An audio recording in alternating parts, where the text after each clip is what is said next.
হরে কৃষ্ণ, রাধে রাধে। জয় শ্রী গুরুপাদ পদ্ম কি জয়। প্রিয় ভক্তবৃন্দ, দর্শক বন্ধু, পরমার্থ শ্রী গুরুপাদ পদ্ম চিন্ময় শ্রী ভাগবত আশ্রমে ব্যাস পূজা উপলক্ষে এসে উপস্থিত হয়েছেন গতকাল। হরে কৃষ্ণ। এখন আপনারা দর্শন করছেন হেতমপুর শ্রী গৌরাঙ্গ মঠে একটি বাচ্চার হাতেখড়ি অনুষ্ঠান অনুষ্ঠিত হলো। ভক্তবৃন্দ, হরে কৃষ্ণ, রাধে রাধে, হরি বল। আজকে হেতমপুর শ্রী গৌরাঙ্গ মঠের অনুষ্ঠান হয়েছে, বিশেষ ভোগরাজ।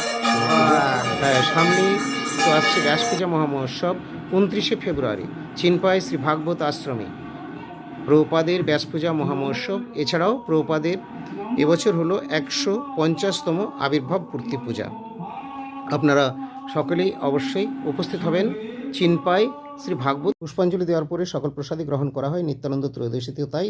মধ্যাহ্নের পরে